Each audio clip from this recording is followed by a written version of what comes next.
Hello, honey roses. Thank you for being here. Hey, hello. Top of the morning to you, mates.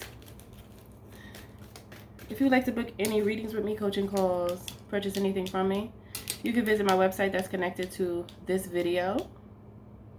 Or you can go to www.milkhoneyroze.org. Alright? Alright.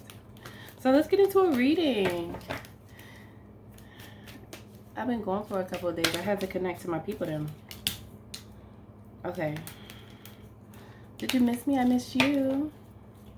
Jeez. Okay. I just dropped something. What did I drop? I saw it happen, but then I didn't see what dropped. Hold on. Some money dropped. Abundance dropped, okay?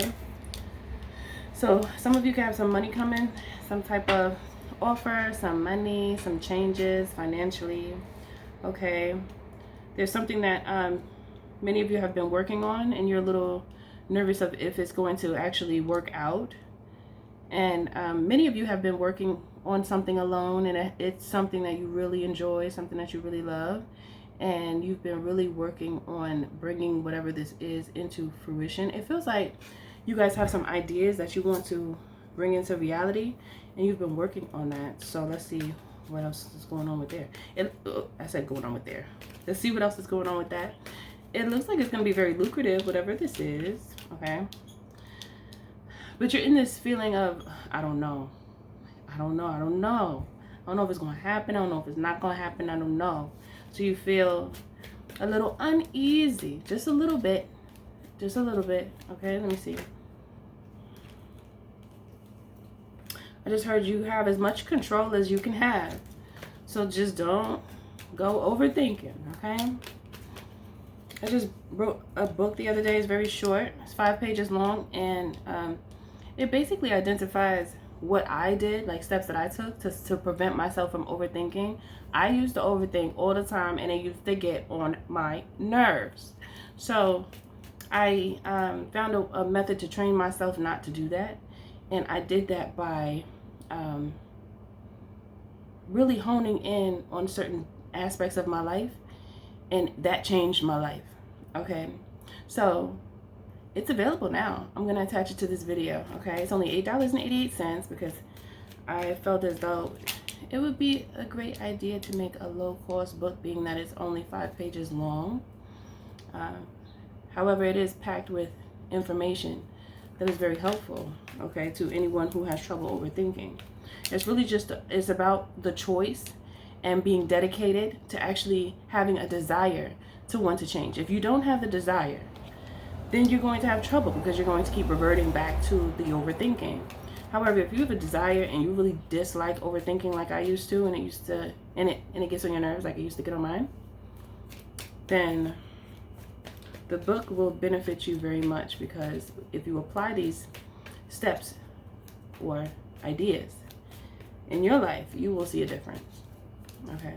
And you'll start to notice that you're no longer thinking about what causes you to overthink, okay? So purchase the book, get your copy today. It's available right now, okay? Right now.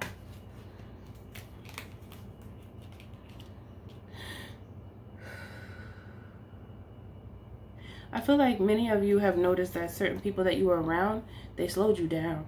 They made you move like a snail. And it's not really like they made you. It's just spending time with certain people change your mood. And they didn't give you, certain people around you, they were very, I want to say lazy or inconsistent, or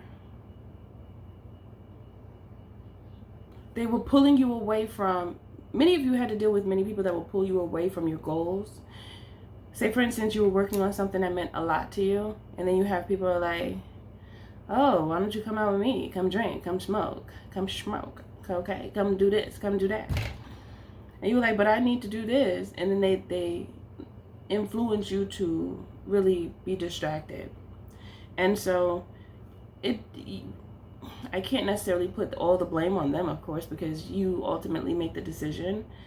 However, around certain people, it makes it more difficult for you to be as motivated as you are when you're focused. And there's just certain people that take your focus away.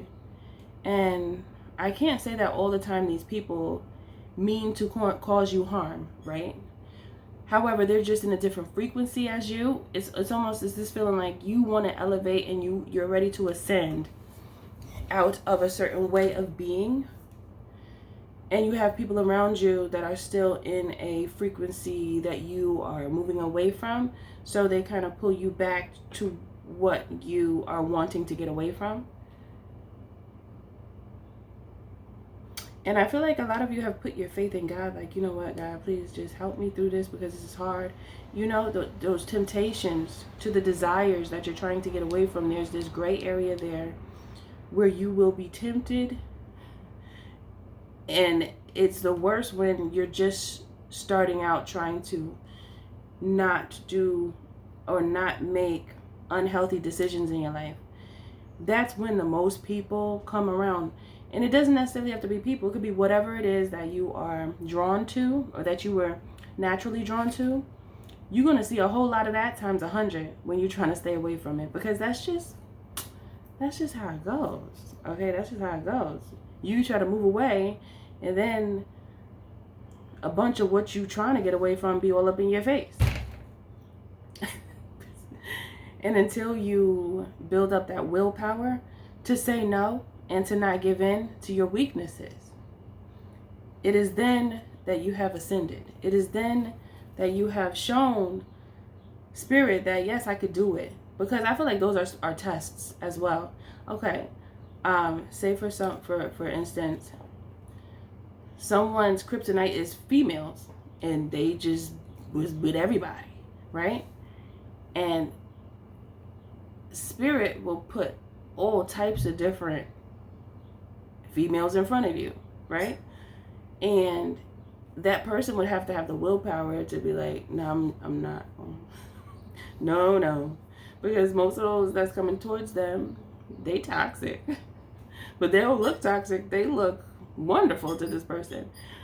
However, they're toxic. And that's how you get tested. And that's why it's so challenging when one asks, give me patience or give me willpower, strengthen my willpower. Certain energy that you put out there to get help with, know that you will be tested in that area. So what you're asking for assistance with to improve yourself, you will get those things in front of you, whatever it is, to help you, to test you. So you could test yourself to see, like, can I do this or can I not do this? Like, am I still weak or have I strengthened myself in that area where I want to strengthen myself? You know, so it's just one of those things. So you must put your foot down and say, no, I don't want it. I don't want to do this. Or for some of you, maybe it's like eating sweets and cake and soda. And you like love it so much that if you don't have it, you feel like you're going to go into shock, right? And so then you go around a friend and they know you love soda and cake and all these things. And they're like, oh, look what I got for you. And you didn't ask for it, but they just know you and they trying to be sweet. And then you're like, oh, wait, I don't even want that. But then they be so happy that you don't want to say no. Like, you know, okay, so I'm talking like this can happen too. That's for somebody who struggles with that sweet tooth. Some people have a sweet tooth, and when it's not craved or not satisfied or tended to, it just makes the sweet tooth go up more. And then you're tested, and then you're like, the spirit is like, okay, here, I'm gonna put it in front of you and I'm gonna make you want to eat it. Are you gonna eat it regardless of who got it for you? Because you can either say, oh, I'm staying away from that stuff, but thank you for the thought, it's so sweet, I just feel bad that I can't eat it because I told myself I'm not gonna eat it, so I have to make a promise to myself, right? So that's for some people. What else is another kryptonite for some people? Food. I already mentioned women, for people who have a high drive, okay? Some men too.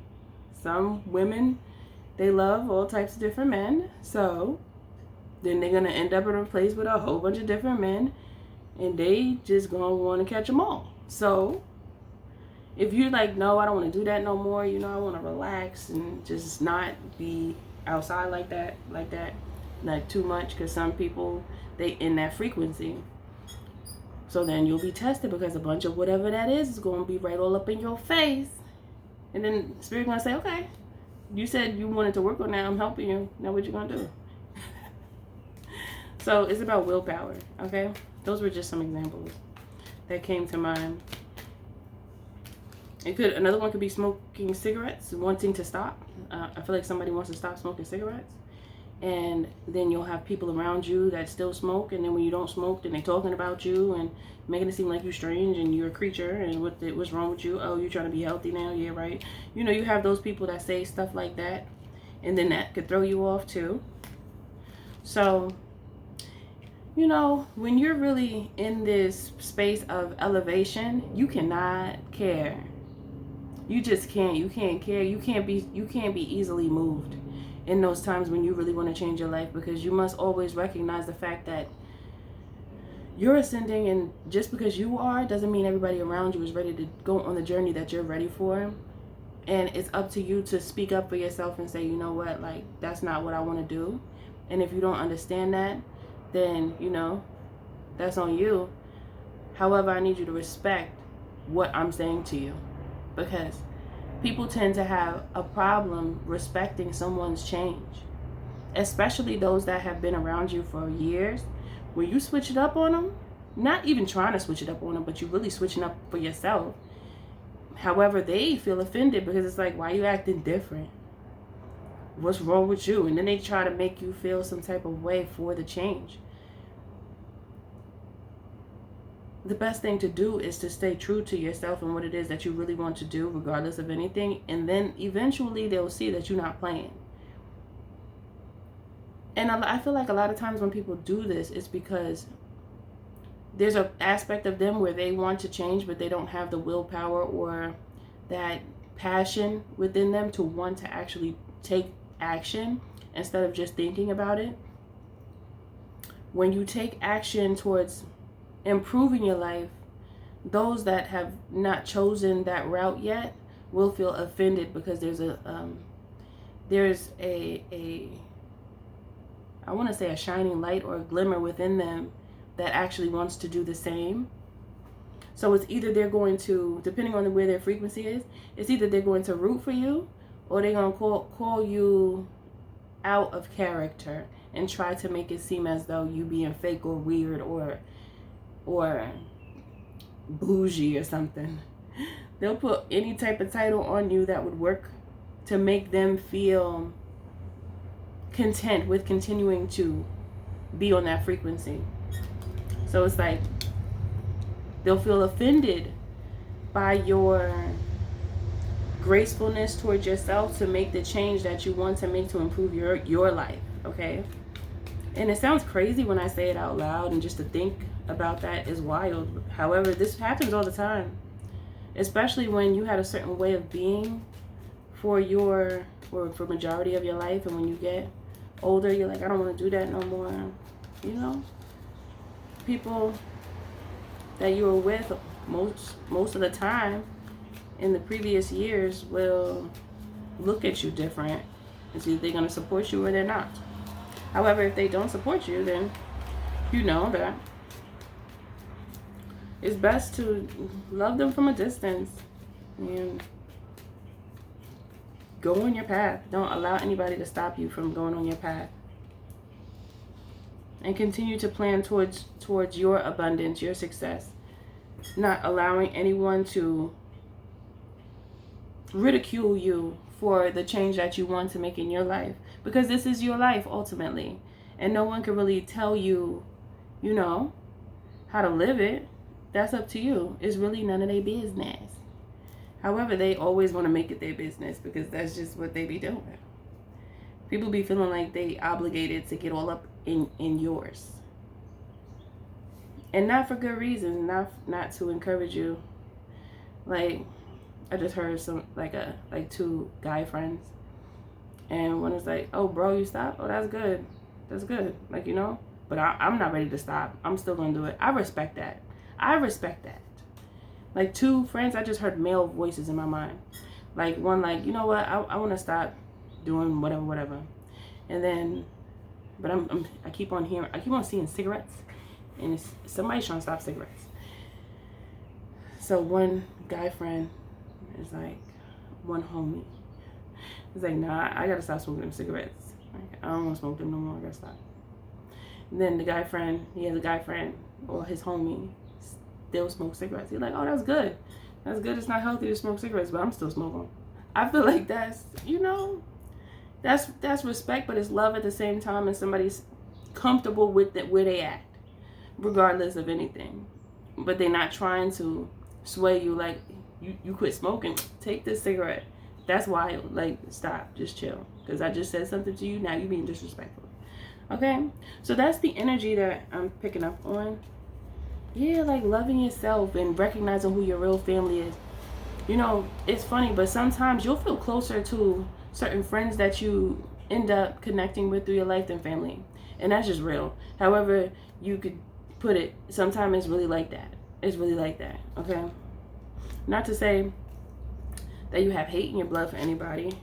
However, you'll just notice a difference when it comes to certain relationships you have. And many times the best relationships, many of them are people who are not blood relatives. Okay, yeah, so that's it for this message. And let me get a charm. Let's see what the charm says. 2 flowers, a red one and a black one. I heard love in the dark. Love in the dark. Because it's a red and a black little flowers. You see them? Little flowers. I heard love in the dark, and I feel like I heard that because there's times when we go through some dark times because we're trying to figure out our lives in that moment. There's many times throughout life where that happens. You're just trying to figure out your life. Like, what is this? Now what is this? I don't really know this space. I gotta fill it out. What am I doing here, right here? What do I need to do? What should I do? What's the best way to go? And then you start to quantum decide. Well, at least that's what I do. I'll be looking at a bunch of different scenarios, like, oh, I could do that. Which one's better, right? And when you have people that still love you when you in those dark times, when you're not sure, and I don't say dark times in a scary way, I say it in a way where it is the unknown. Every day is the unknown. We don't know. We could plan, but we still don't know because something else might change. We might change our mind, or something, circumstances that are out of our control may change things. However, those that still rock with you in those dark times of the unknown, those are the real ones. Those ones that still encourage you and still talk to you and talk it out and really don't know with you. My nose started itching. Really don't know with you, but they still think it out with you. That's the real people. That's the real people. That's the soul tribe right there. And those are the ones it's best to stay close to. Because you'll realize that, yeah, they really know you. They know your soul. They know all about you. And they love you for who you are. They don't doubt you. You figured it out me? Anyway, that's it for this message. I'll see you in the next one. Bye.